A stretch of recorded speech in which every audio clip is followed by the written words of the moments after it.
আগামী ১৯শে জানুয়ারি বারাসাত কাছারি ময়দানে আসতে চলেছেন তৃণমূল কংগ্রেসের সর্বভারতীয় সাধারণ সম্পাদক অভিষেক বন্দ্যোপাধ্যায়।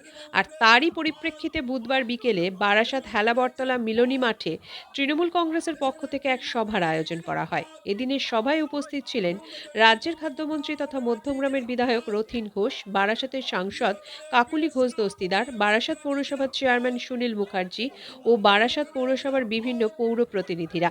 এদিনের মঞ্চ থেকে মূলত একটাই বার্তা দেওয়ার যে আগামী ১৯শে জানুয়ারি যে বারাসাত কাছারি ময়দানে অভিষেক বন্দ্যোপাধ্যায় আসতে চলেছেন বিজেপির বিরুদ্ধে রুখে দাঁড়ানোর জন্যই এদিনের এই সভার আয়োজন করা হয় এবং এমনটাই এদিন মঞ্চ থেকে বার্তা দেওয়া হয়। ধিক্কার জানাবো, কেননা এই সরকার অশিক্ষিত কেন্দ্রীয় সরকার এবং অশিক্ষিত ইলেকশন কমিশনার কোনো রীতিনীতি মানছে না। মানুষকে বিরক্ত করা, উত্ত্যক্ত করা, এটাই একমাত্র ওদের কাজ। তাই ধিক্কার জানাবো।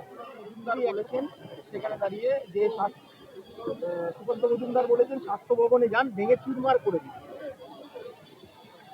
দেখুন, ওরা তো গড়তে জানে না, ওরা ভাঙতে জানে, এবং ওরা কোনো মানুষকে সুবিধা না দিয়ে সারা দেশটা উচ্ছন্নে পাঠিয়েছে। ওদের কাছ থেকে এই ধরনের কথাবার্তা আমরা আশা করি, কিন্তু বাংলার মানুষ তার যোগ্য জবাব ভোটের বাক্সে দিয়ে দেবে। এরকমই বলছেন শুভেন্দু অধিকারী। শুধু অনেক কথা বলে, সব কথা শুনলে হবে? উনি 11টা যে ডকুমেন্টস আছে নির্বাচন কমিশন বলেছে, তাতে তো লেখা নেই মতুয়া বাড়ি সার্টিফিকেটে হবে। এখন তো আমি শুনছিলাম ওনারা বলছেন যে বাংলাদেশ থেকে যারা এসছেন তাদের বাইরে পাঠানো হবে না, তারা ভারতেই থাকবে। ওরা 29 সালে ভোটাধিকার পাবে, 26-এ পাবে।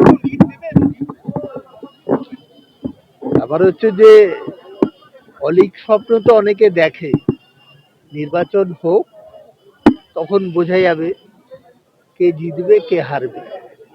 তো আগাম ভেবে রেখেছে, কেন দলের কর্মীদের চাঙ্গা রাখতে গেলে এই ধরনের উৎসাহ দেয়া ছাড়া ওনার কাছে আর কিছু নেই। আমি বলি কি, আগে নন্দীগ্রামটা ঠিক রাখুন, তারপর বারাসাত।